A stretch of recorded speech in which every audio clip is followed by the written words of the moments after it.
Should be starting shortly.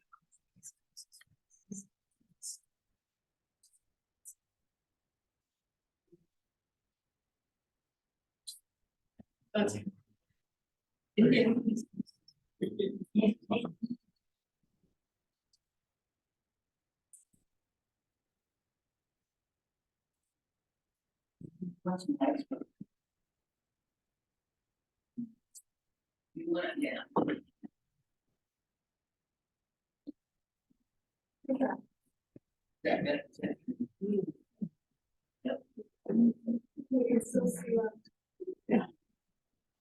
Well, folks, let's go ahead and get started tonight. We're very happy to have Ronnie O'Brian with the Pawnee Seed Preservation Society, and she'll be talking to us about the Indian corn, squash. Just we're gonna talk about seeds in general. So Whatever comes out of my mouth. now let's welcome Ronnie O'Brian. Thank you.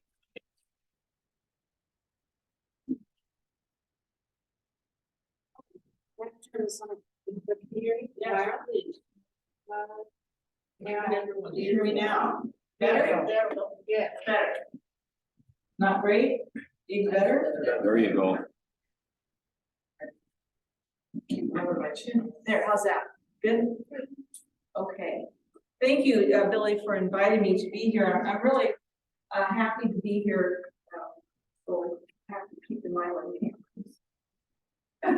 I'm happy to be here to give this presentation for the Crane Trust and Pavilion Group, because they are a great help to us with the Seed Preservation Society.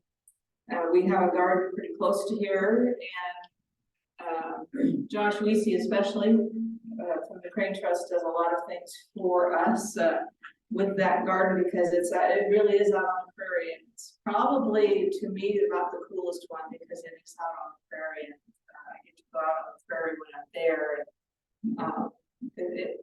To me, that garden is more like the gardens used to be when the Pawnee were here. The corn growing right next to the prairie, beautiful setting that garden. So I want to start out with a video that Amanda. You know, the people that run technology are so important to me that they get their name written on hand. Amanda, right over here. And if I need Amanda, I have her name right here. So I'm going to start out with a video. Some of you have probably seen it. This video was done by PBS between Nebraska and Oklahoma. The PBS people there that filmed took 2 years to create this video about the Pawnee Seed Preservation Society and the work that we do back and forth together between Oklahoma and Nebraska. It premiered on May 18th at 8 p.m. Eastern time, 7 p.m. Central time in every state across the country, nationwide. So it was a nationwide video when it was made. So we're going to start out with that because I think it will really help set the stage for us.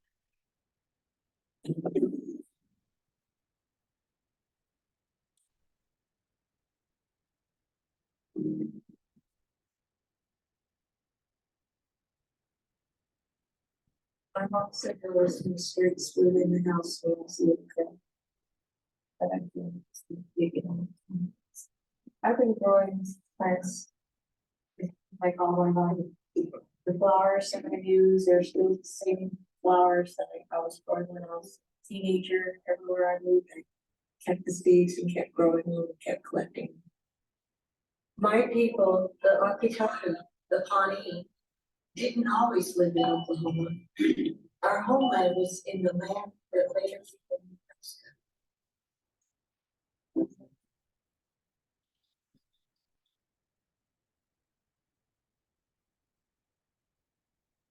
My great-great-grandparents couldn't take much, but they took their sacred farm. We held on to that corn for that walk all the way from Nebraska down to Oklahoma. A really difficult, challenging time with many of our people, but some of us still have those seeds. Then it's just a really beautiful thing to me that decades later, we found a way for those seeds to still germinate, even if they were down to like a handful of seeds.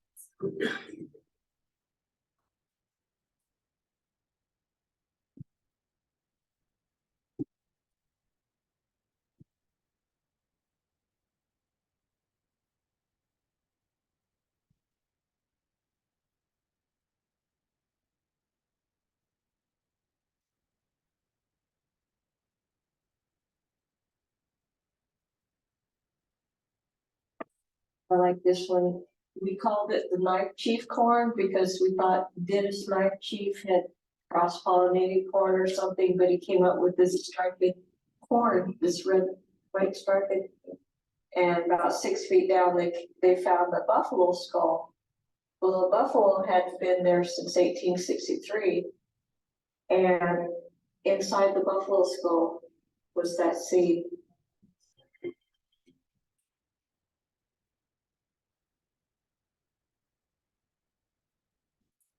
The corn didn't reach its full potential in the Oklahoma soil, weakened the seed. So our Pawnee put the seeds away.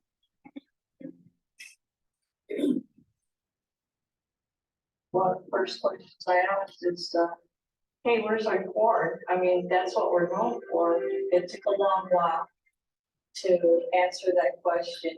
Our culture committee, our chiefs asked families, and they would produce what they had. Some of it we couldn't get through because it was stored so poorly. But some were kept in bundles, and there'd only be 20 seeds in there.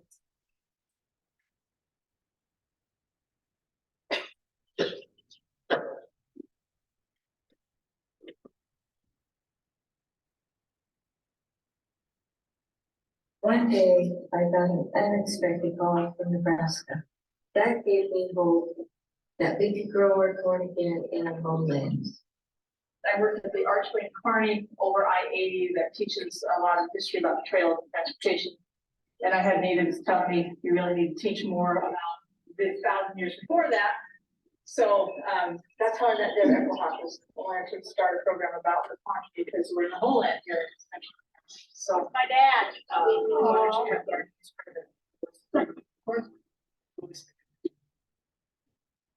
she sent me just 25 seeds in 2004, the first year, and I planted them like we do. We plant corn in late April here in Nebraska. So I went out and did that. And I was all excited, and they all rotted. It was too early and too cold. So the next year, she sent 25 kernels. She said, I have 25 left. This is it. I can't part with the last 25. I have to be able to start children like one. Ronnie O'Brian. She's my little corn sister. In fact, we gave her name in Pawnee.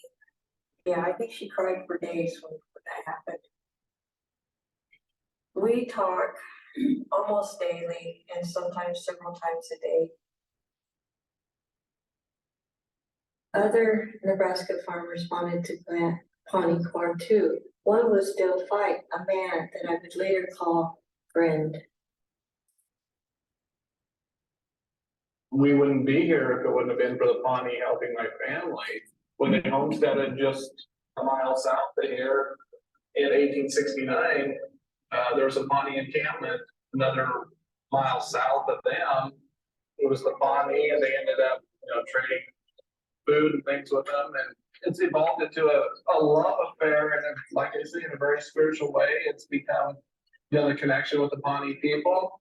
They are truly family. This is a manicuring of a precious resource from a historical and spiritual base that is teaching us how we need to be in the future. It is teaching the next generations.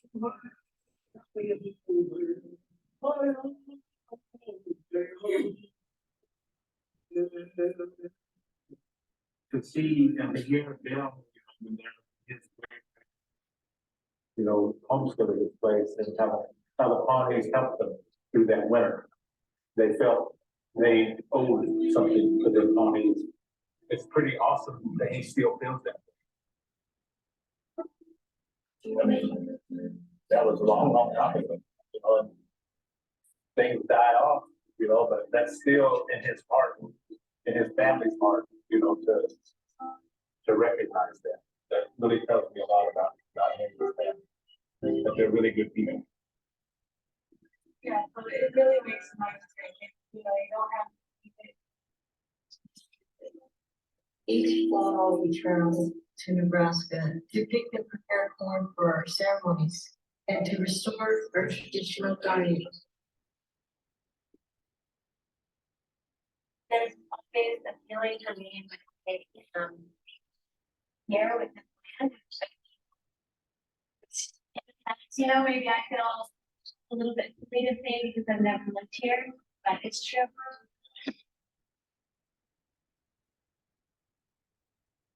I love to remind Nebraskans that we were the first Cornhuskers. We're smiling more than we have in a long time. There's a little bit of teaching that goes into almost everything that we're doing. Yeah, it's been beautiful to see it all play out into our hands. So this year we're processing eagle corn. We've been working towards this moment for a long time to be able to serve eagle corn to the people at our dance, at our spring ceremonies, where everybody could try it, everybody could know what it tastes like. I like the eagle corn to taste, because when we shell it, you know, it just, we get the whole thing. We're careful about how we take the kernels off the cob. But when you cook it, you know, we'll blanch, roast it, and then take it off the cob. But then when you cook it, it turns like super round, and it just kind of pops in your mouth. And to me, it's got this really incredible nut-like taste. That's definitely my favorite. And we like it when it looks like an eagle with its wings spread out. It's fun to find that design in there and a lot of other designs. It's just like an art show every day. You know, looking at all the different varieties. Lots of prayers have gone into this corn in all phases of production. Anytime you pray to brings out the healing properties of plants. We've been putting raw foods in our bodies. So if we get back to food that our DNA, our bodies recognize, then, you know, we're gonna have healthier people. We use corn, as most tribes do, in every celebration there is, powwows, ceremonies. And there's just so much reverence to it. When we were on the verge of extinction, it was just a miracle that we found some of our corn. I mean, what an adventure it has been. Butter corn is very, very, very sacred. To have something that was passed down generation to generation to generation, and we're still able to consume it, to taste it. It touches the soul. To realize, you know, our grandmas, you know, great grandmas took care of us enough to supply us from it.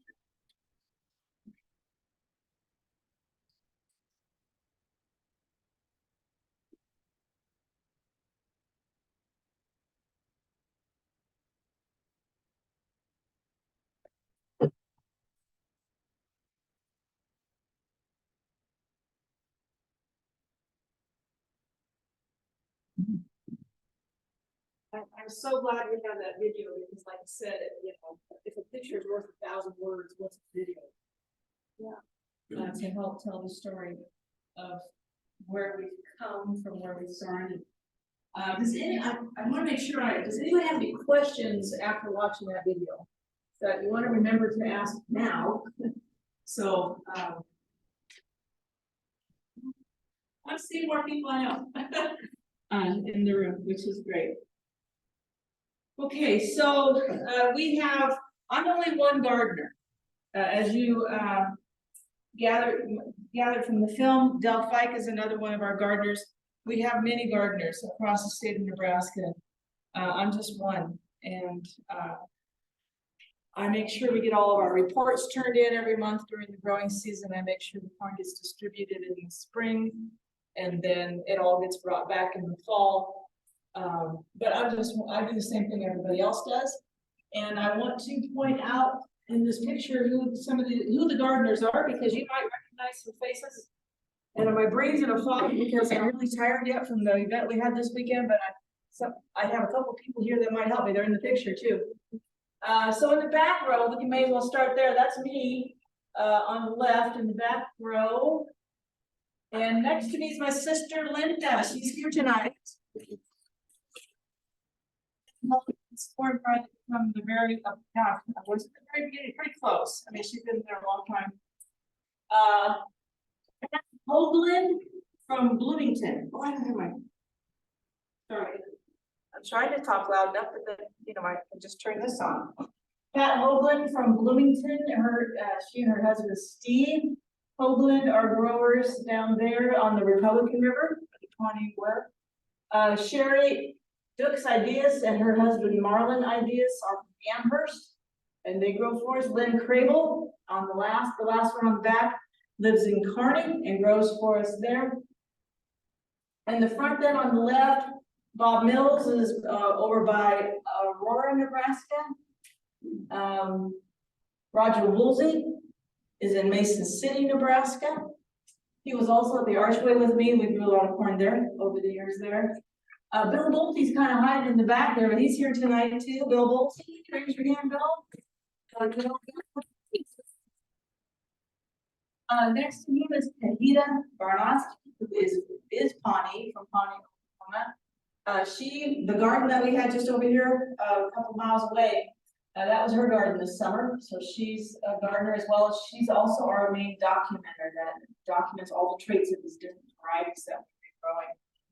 This was her 7th year, I think, of documenting all the varieties.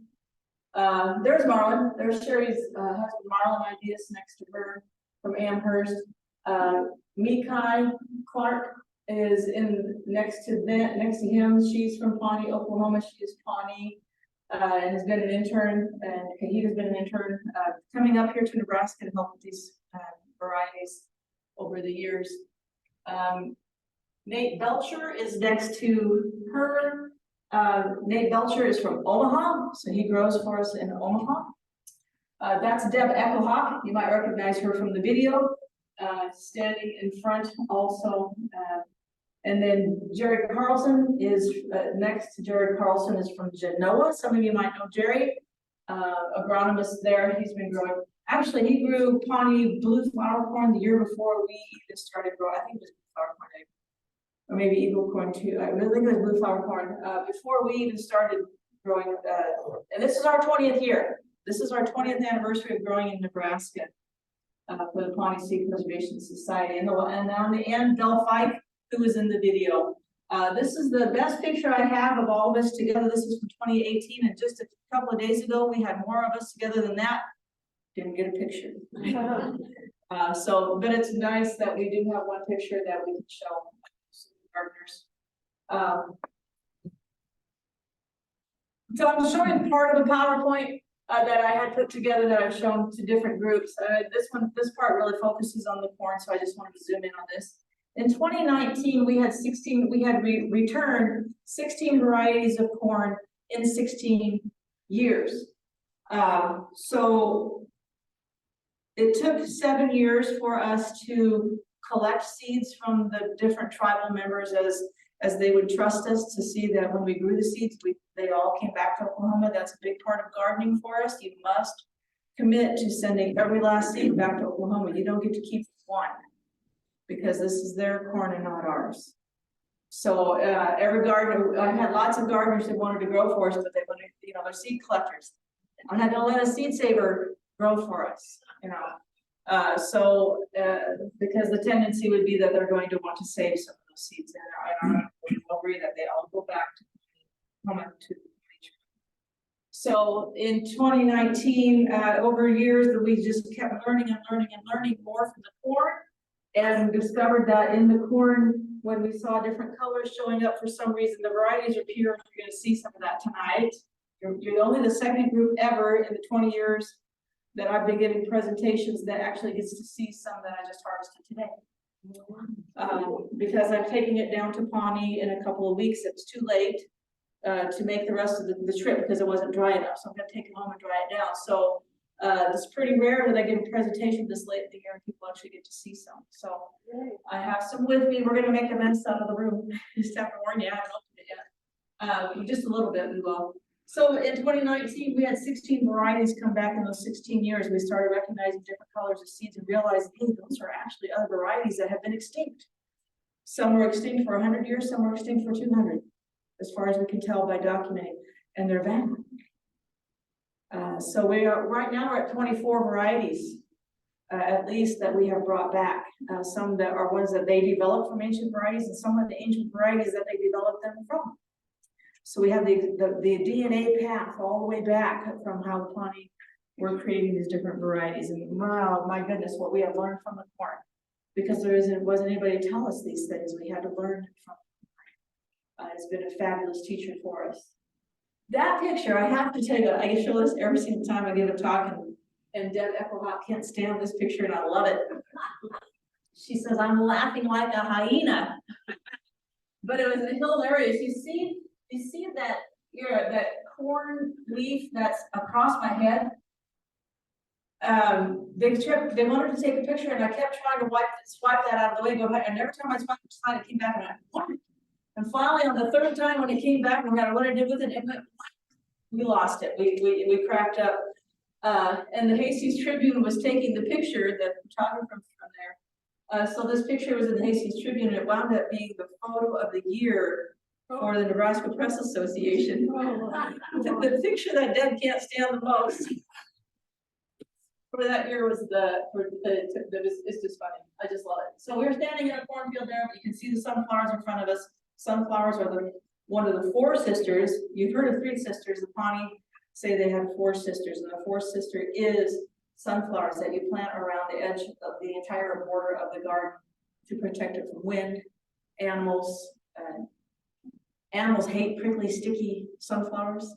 The Pawnee planted their corn in May and then went off on a buffalo hunt in June after they hoed it twice, and they didn't come back until late September to start the harvest.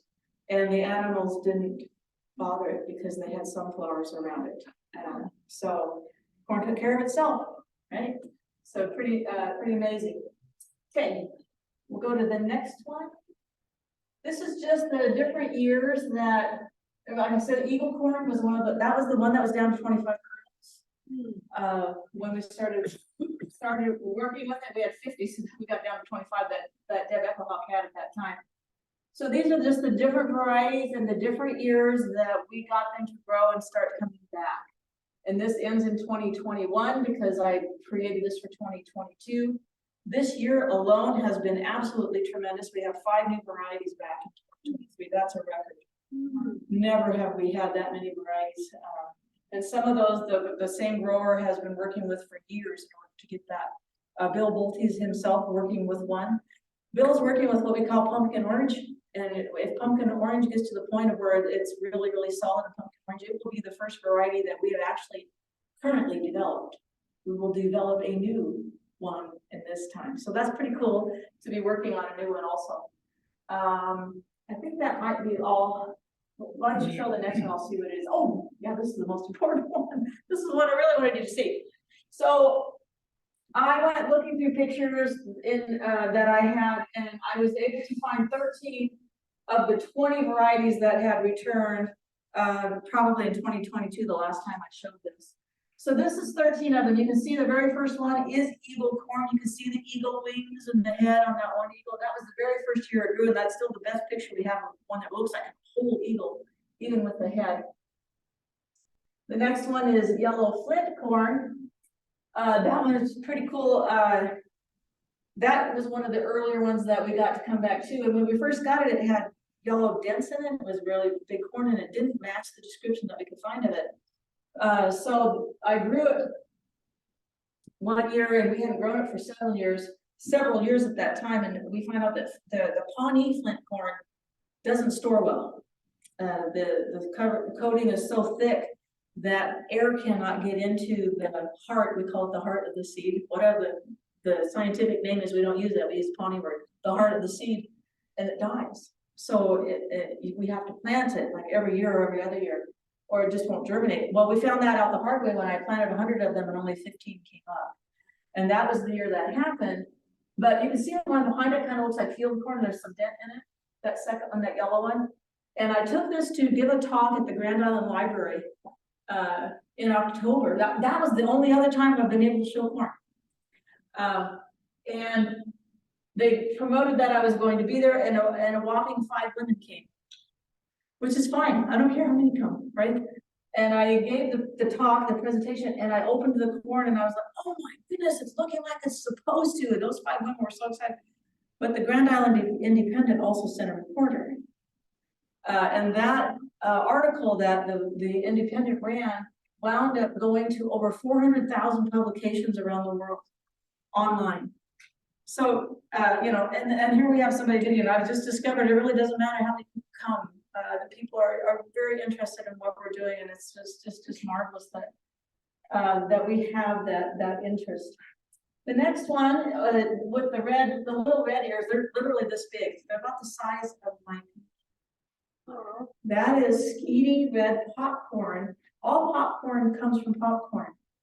Popcorn came first. And if you think of seeds that are very tiny, like a weed in the ditch, they just kept saving the biggest and best ones every year for hundreds of years, and popcorn got bigger, and then they started developing other varieties. So the very first thing they had was popcorn.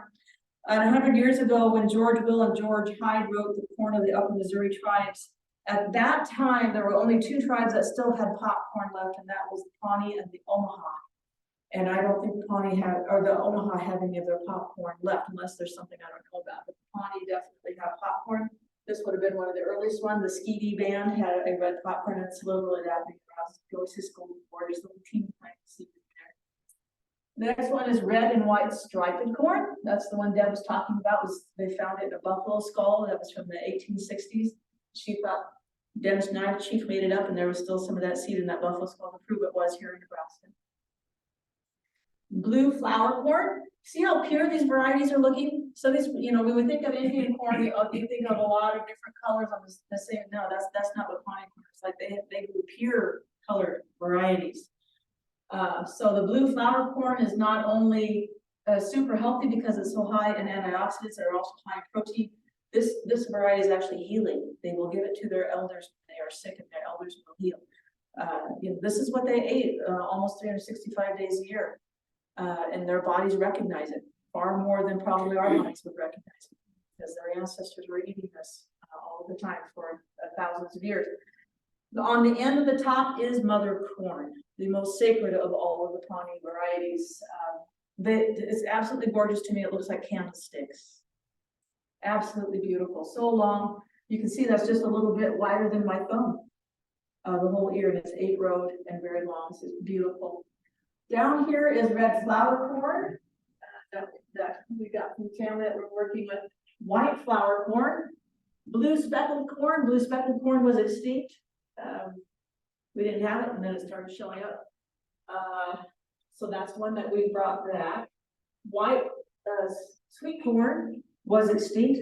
100 years ago, they said that the Pawnee once had white sweet corn, so it was extinct 100 years ago. They were no longer.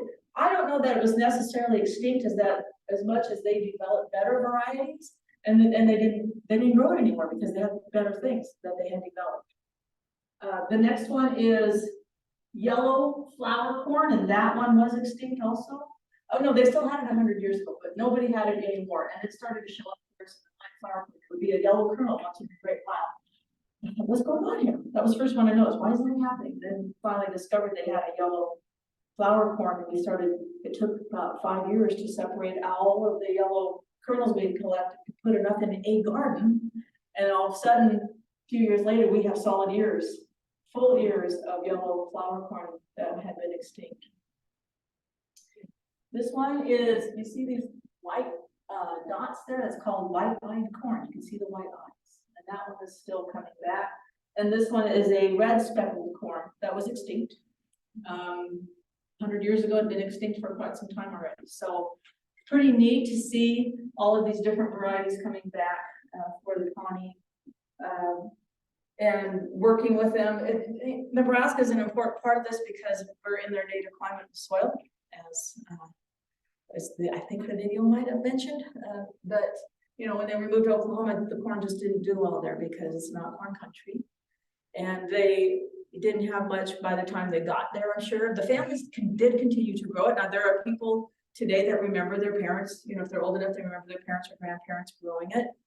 But it just kept dying back and dying off to the point where they were kind of afraid to try to do anything with it. So the connection that Deb and I made started this project. And Bill, what year did you start growing it? Do you remember how many years you've been doing this? 10 years? Okay. We have some people that have been growing all 20 of the years that we've been doing it, and we can't do this without gardeners. We have to have the people that do this. Like I said, I'm only one. And this year we had 14 gardeners that grew 17 different crops, or so you know, I grew 4 actually. So I guess we had 18 different crops. So some people, if you have to time it right, if they have the corn growing around you, because it's going to cross pollinate with anything growing around you. And these will cross with anything and everything. So there's tricks we learned along the way to help make sure that we can grow these without them crossing, so they stay pure. So those are just the different varieties that I had to show there. So aren't they beautiful? I mean, just, you know, I see yellow corn, and we were so excited when that yellow flower corn came back. But you know, you tell anybody else, oh wow, we have yellow corn, it's so amazing. Corn's yellow. You know, not that exciting to me, but it's extremely exciting. So I'm going to, okay, so I have to tell you how this happened. To explain to you why I have Dollar General bags with me. I dropped my 2 granddaughters off. My husband and I started babysitting full time 2 days ago. The one's 3 months old, mom went back to work. And I dropped them off, met my daughter at Wood River, and then came on over to the Alden. Alden came, dropped down, and went over to this garden just a couple of miles away and picked the last of the corn. Went to my house then and picked the last of the corn there, because I grew some of the same thing there that I did that we had growing over here. So, and I just picked up a couple of extra Dollar General bags because I barely had time to do that. So, so I went out because I grew blue speckled corn at my house too this year. I went out and I found one nub in the area that I had not picked. So I can send this around, like you need to see blue. And you can see the blue speckles right there in that corn. Once again, that's just a nubbin that I happen to miss. Sometimes we just miss them. Don't we, Bill? Sometimes you can miss an area. So this other corn that we grew, that Kahina and I worked with, that she was really overseeing it here, came from actually it came from mother corn. And we remember we're still trying to discover varieties that the Pawnee had. The Pawnee never traded their corn, it was too sacred. So nobody else got any of their corn, any of the tribes. But yet, when we're trying to protect these varieties so that they will always be Pawnee, we have to prove things scientifically. And one of the things we have to prove is that they didn't get this corn from some other tribe, and that some other tribe had it. So this is a white flower corn. So different varieties are showing up in here, which is fine. This is a white flower corn, which is more than 8 rows. Still feel the moisture in it. Part of the science that we were working with this year was on purpose weakening these varieties yet, because we still want to see what the white flower corn came from, right? So this depends on what the genetics are that are the strongest in each ear. So but this one is a white flower corn. And when I look at it, it's 1, 2, 3, 4, 5, 6, 7, 8, 9, 10. There are 10 rows in this ear. The ancient varieties all had 8 rows. The Pawnee kept developing things, and to the point where they would have 10, some have 12. And the flower corn varieties were the ones that they were really good. Some of the blue flower corns, wow, they have 14. I mean, that's a lot for Pawnee. You can still feel the moisture in here, but there's a white flower corn. So what we discovered this year, what I was trying to prove this year, stand right in front of that, was I thought I've seen within these white varieties that Pawnee had different sizes and shapes of kernels. That those different sizes and shapes of kernels, I thought, if I could prove it, were used, that they exist and were their own variety. Those ancient varieties were used to develop new varieties. The yellow flower corn has great big fat kernels on it compared to any other variety. So someone would say, well, they had to get those from some other tribe. So over years, we've been weakening this to the point of where I'm trying to get the white, and within the white seeds themselves, weakening it this year. Can I get different varieties of white? Or did they have different ancient varieties of white that they were using? And the shape of that is showing up in some of the varieties that they have developed. That was what the scientific experiment was this year. So there is a, and what I picked now this today is what developed the latest and took the longest to mature. So I couldn't pick it a week ago or 2 weeks ago. It wasn't dry enough, which tells me it's leaning toward its own variety, because it depends on what teosinte was used, grass, when the corn was developed in Central America. What type of teosinte did that corn get developed from when they crossed it to maize? So one of the corn that developed the earliest, so I can see what I have. These are the latest. So I might not have anything that looks like some of the very earliest ones that we're developing, but I might. Just depends on how crossed they are. No. And actually, it's a good thing if I don't find anything. Yeah. How do you weaken a seed or weaken a? Good question. You weaken the seed by putting it in soil that is not as good as it should be. So we planted this over here on soil that is basically above the riverbed, which means there was probably 6 inches of soil of total sand underneath it. Not good soil. So you weaken things by growing it in soil that is not, it's going to make it strong, and it's going to revert back to something. This is something we learned this along the way too. The strong survives and the weak. Yeah, we have figured out how to do Weak it. seeds die actually. You're left with the strong. Yes, and now we help other times. Try to figure out how to do it, because we figured it out. I mean, we've been working with this 20 years. We've been fortunate that we've learned these things from the corn along the way. Oh my! Oh my! I'm going to show you that one. Well, this one might work. So what I'm seeing here is exactly what I was hoping to see, which means I might not get. So these are all white. All pure white ears. Well, this one might suffice. It has enough of that gene in it yet that it's kind of showing up. So what I've been seeing in different varieties, and I'm not sure that I have a picture of here. This blue speckled ear might show up. Notice how these seeds on here are very flat and white compared to, this one is too, compared to the more round kernels. They're really flat and white. This one I have shows,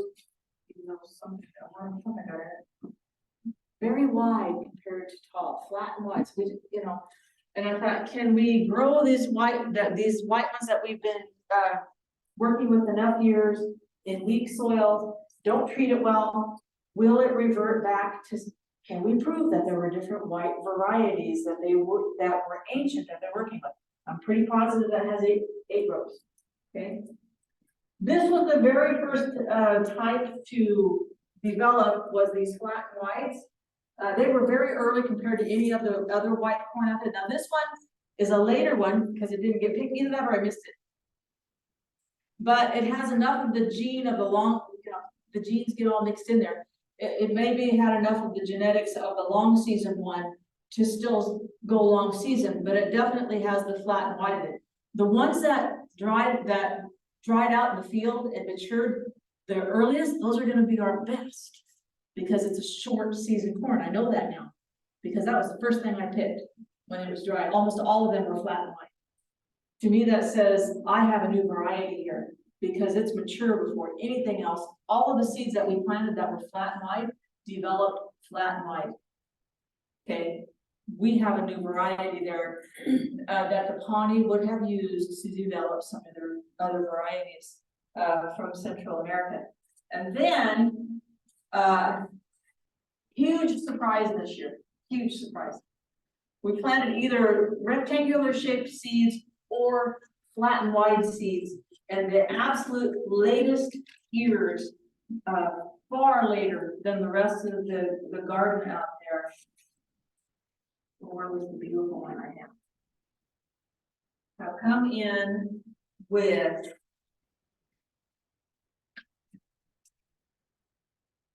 great big white kernels.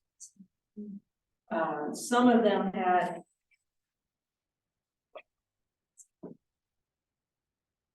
even huge white kernels.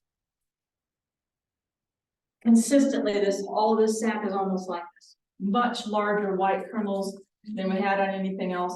A week or two later than anything else that grew out there, we have a brand new variety here that the Pawnee used, new to us.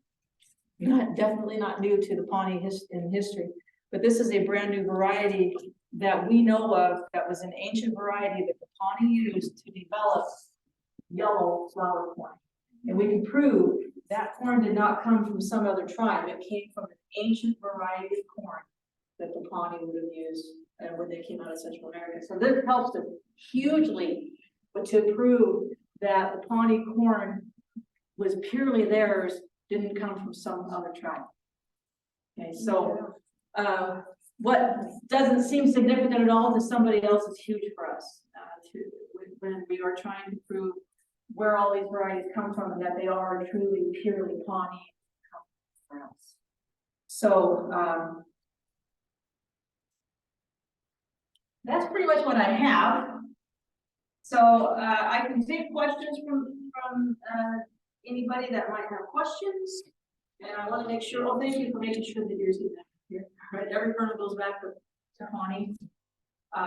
So that's the type of work we're doing. We don't only just grow corn and send it back. We have a lot of things to prove and a lot of science that we're doing the old-fashioned way. And fortunately, we've had 20 years to figure all of these things out from the corn itself because nobody can tell us. Only the corn tells us. And I love Deb Eckelhawk saying that she says all the time, we never know where the seeds will lead us. We never know where we're going to be next. So that's pretty much the seed preservation project and the project that we work on here. Of course, the society is based out of Oklahoma. They have lots of people involved down there at that end that work with their seeds down there. All of the corn went back except for what's not dry enough on Saturday when we had an event at Fort Kearney. And all of that corn went back down to Oklahoma. So now they have an entire winter and summer and spring. They have a lot of work to do to secure all the corn that was grown and other crops, right?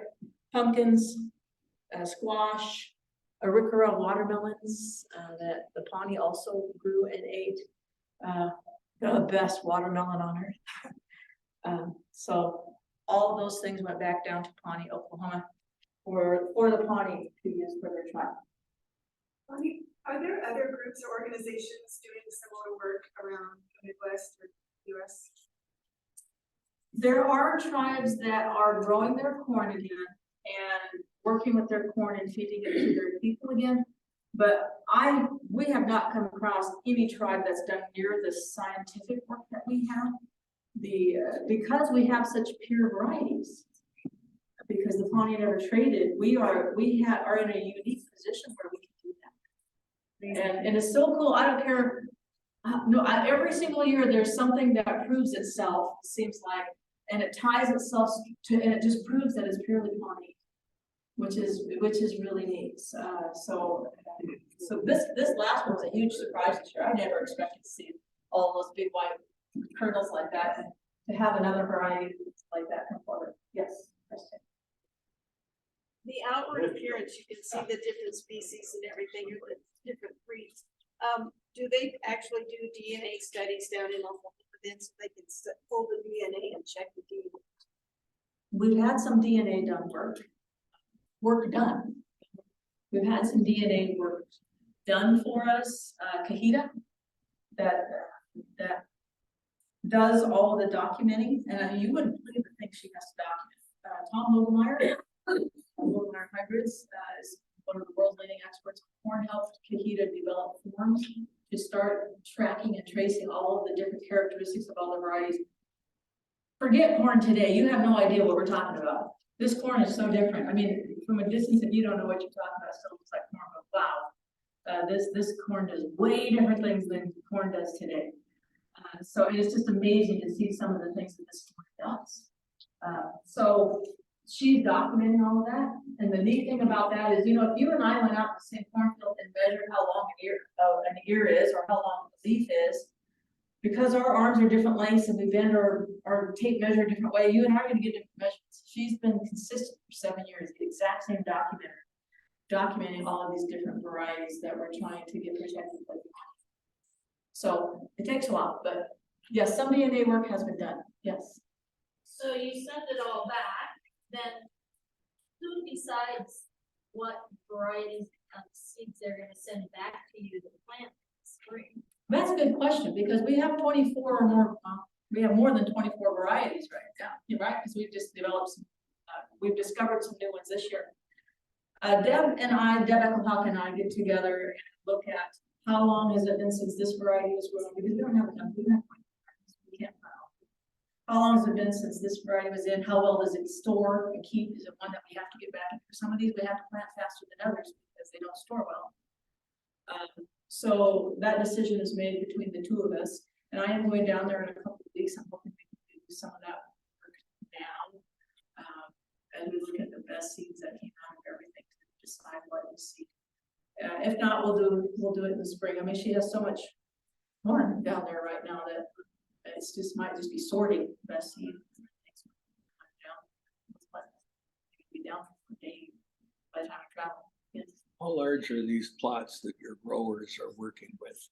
How large are the plots that the growers work with? We like to see 200 seeds go in the ground for each variety, so a lot of them are 15 by 15 feet to get 200. The very first one, the very first eagle corn garden that I planted was literally like this. That was my first, because they were down to 25. And I didn't know how close to plant, you know, I didn't want them to get damaged. So I think it was probably 3 feet by 3 feet, that very first one. So if we have enough, you know, after 20 years, you'd think, boy, we'd have a lot of corn, but it's a challenge. It's a challenge. So if we have enough, we get 200 in. Some of these we're still discovering, so we don't have 200 of them yet to even plant. Yes. There's a Pawnee Indians eat their corn like we eat our sweet corn when it was young, as opposed to grinding it up. Good question. From what I know, you know, depending on the family you talk to, they might give you different answers, just like us, right? How did you eat your corn? But we didn't eat corn almost 365 days a year either. I don't know about you. I don't eat corn every day. So they had a lot of different ways of preparing it.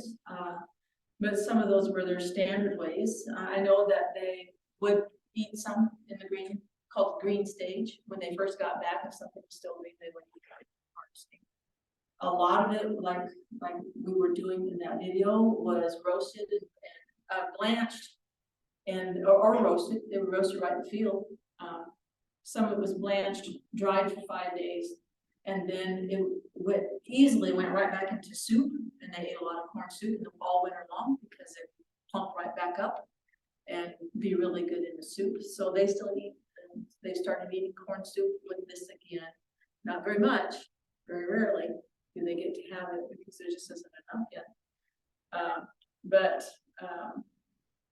They grind a lot of it, and they did grind it. They made a lot of cornbread back then when they were here, and they just they poured it into ashes and covered it with more ashes. They didn't have a cornbread pan, you know. They scraped the ashes off and ate it. Hominy, they made hominy. the flint corn varieties are so hard shelled that you have to make hominy out of it. They had popcorn. Did they pop their corn? I don't know that I actually know if they actually popped it. I'm sure they knew it popped, so I can't believe they didn't. But I think they also ground their popcorn and their flint corns, because those are harder varieties. So I know that they ground some of that also. They made parched corn from sweet corn. You know, if you've ever had parched corn from sweet corn, they ate parched corn also. Their corn was a wonderful thickening. Did the Pawnees plant their corn in rows or in clumps? Can we go backwards on this? I have a slide that shows that. You'll get to see some other pictures here. So I was just showing this, different people, different events we had had. Okay, keep going. Keep going. Keep going. There, oh, look right there. Next one. This is how the Pawnee planted their corn. In hills, a man's footstep apart from each other in no particular direction. 5 seeds to a hill, 4 in the semi-cardinal direction, northeast, northwest, southeast, southwest. And 1 in the center. So 5 to a hill. An even number of hills was planted per variety. Try to do that when you have 500 hills of corn. An even number, why? Because the tribe was matriarchal when they were here, and corn is the women, only the women planted and took care of the corn. This was the women's honor to do. And all females had an even number of breasts. Therefore, the hills were always in an even number. A 7-day ceremony preceded the planting, 24 hours a day around the clock. 7-day ceremony before the corn was planted. Also at harvest time, another 7-day clock, 24 hours a day ceremony. Corn was very sacred and part of their ceremonies, and we just, you know, I grew up on a corn farm, and I thought I understood a close relationship to the earth and to the farm. After my first 1-hour conversation with Deb Ecclehawk, I realized I really had no idea how close people could be to corn. They have 300 songs in their culture about corn. I don't think we do. You know, this tells you, it's just the things that they did tell you how just incredibly important and sacred it was to them as a people, and to have this back now. It's important to them. The way that they do now. So, does that answer your question? Better than I can remember it. Yes.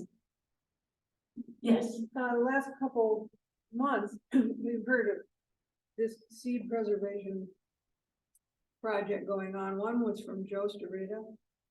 He's in Omaha. And is this, I mean, he's in the same. No, he's not part of our group. Makes me thrilled that he was talking about it, because I talk about him from time to time too. Oh, yeah. You know, he's just done a lot with tribes, especially Ponca.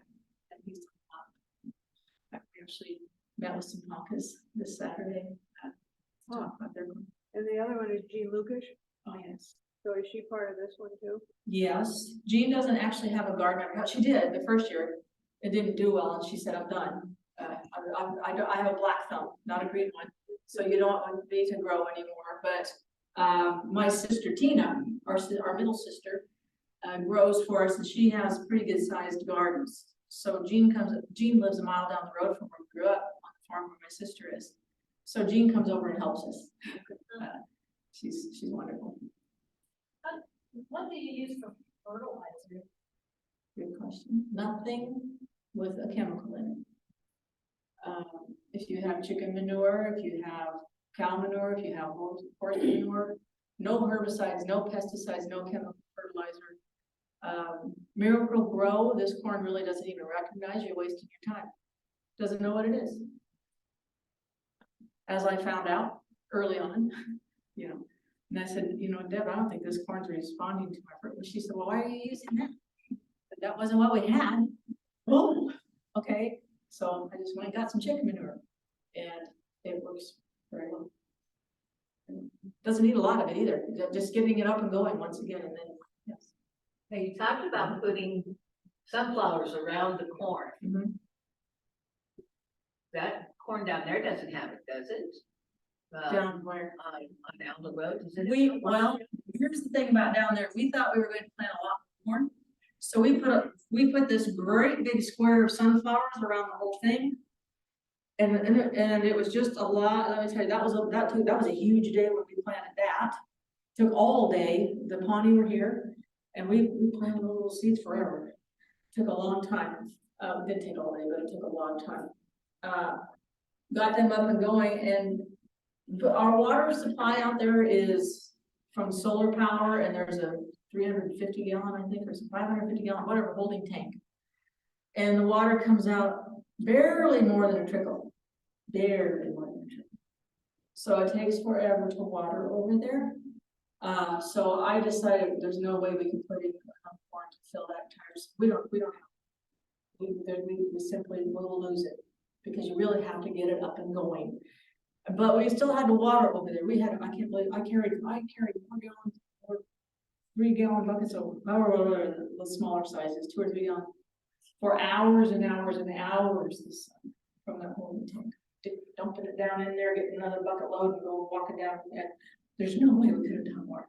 So the garden wound up being about 1/4 of the size. So there's 2 sides of it that have sunflowers on it. The other sunflowers were too far away for us to even water.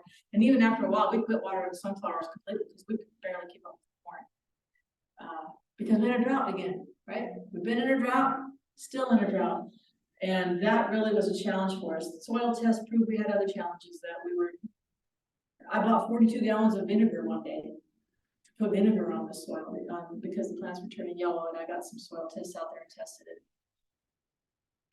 Found out we needed sulfur really bad, so I found out from Tom Hogemeyer. I called Tom Hogemeyer from the garden. Tom, what's going on? He said, you need to go and buy some vinegar. So I went to Sam's Club and bought the only 42 gallons they had. Because then the Pawnee ordered sulfur for me, and it wasn't going to be here for multiple days. And we had corn that was starting to die. So I went to Sam's Club, bought 42 gallons of vinegar. And guess what? Brought it right back out of it. And then we got by until the sulfur arrived. And then we put sulfur on way too late in the year. But it worked because we had a rainy day. And that sulfur brought that corn right in. But as we're doing this, and that corn turns weak and turns yellow, and guess what? It's weakening. And guess what? Old genetics are coming forward as that. So it worked out in our favor that we were having those challenges. But at the same time, there are challenges. But I'm so thankful that we were able to have it here in Grain Trust. Josh, we see, especially Josh, I need more hoses. Josh, I need a pair of pliers. Josh, I need, because it's out there on the prairie, and I don't think to bring some things with me all the time. So it's been fantastic. It's been beautiful. I just love this great thing. That's exactly what the yellow flower looks like. Beautiful. Oh, do I have a beautiful lemon yellow? Absolutely gorgeous lemon yellow seeds this size, and now I know where it came. We all know, so it's pretty cool. So, yes. Did I notice in the video they were saving the silk? Yes. Yeah, so when I opened this, you notice the one thing I don't have here, I don't have much silk. Once every single strand of silk is responsible for creating a kernel. And if that strand of silk has done its job, it pretty much disappears. There's hardly any silk left at all, maybe just barely at the top. But if you have an ear that didn't develop well and it didn't pollinate for some reason, it missed the pollen, the timing of these ancient varieties isn't real great either.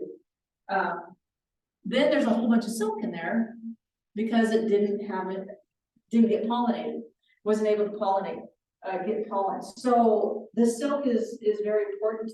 They use it as medicine. The silk lowers high blood pressure. It reduces your sugar count with diabetes. I don't know if you Google corn silk and the medicinal uses for it, you'll find like 9 or 10 different things that corn silk does for you. And the best part about the corn that we grow and this, and not only that, but the silk from it, 0 chemicals have been used on it. Everything is 100% organic. So you're not drinking something that's had herbicides, pesticides, that was pink when you planted it, because it's coated with something, right? This is just like anything else you might pick from your garden and plant next year. There's nothing in it to harm a person.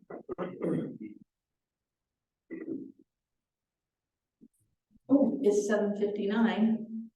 I'll think, as long as you have questions, I'll keep taking them. Yes. What did they use that mother corn? Is it real tiny kernels on there, or? No. They don't look like it could be very deep, the kernels either. What do you mean very deep?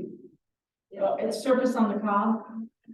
No, they're not. So most of the varieties are not. The one that's the deepest, look at the eagle corn. You can almost see the sockets that the eagle corn is down in.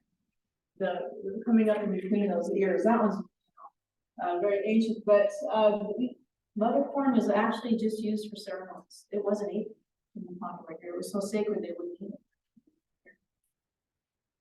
What they'll use it for today, I don't know. So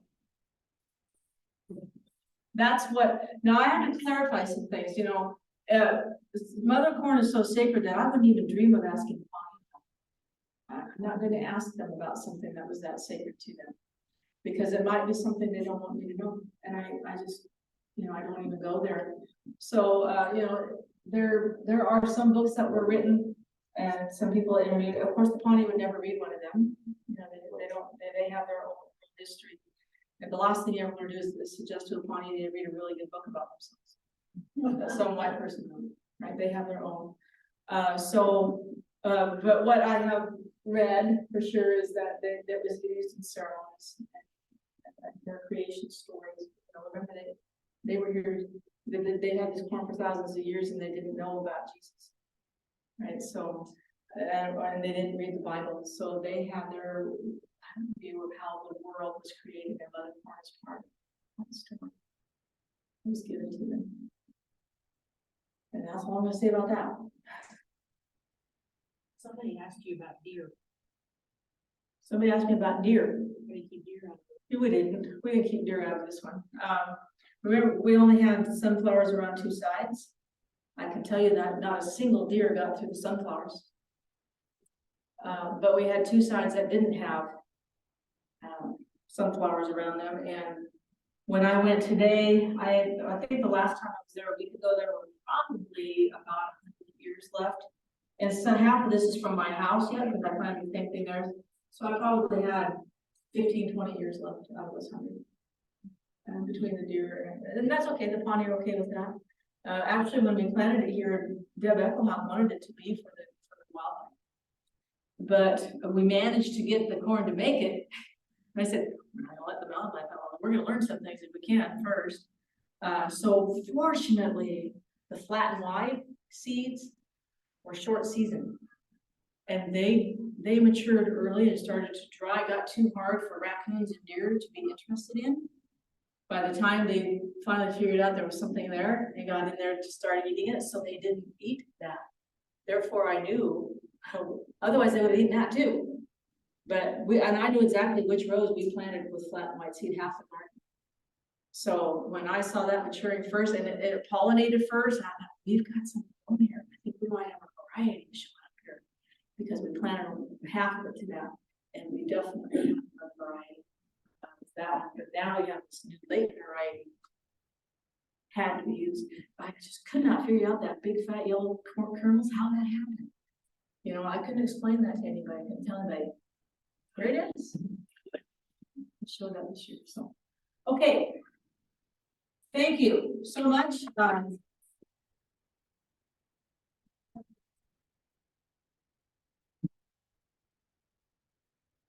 got all my ears back. Correct?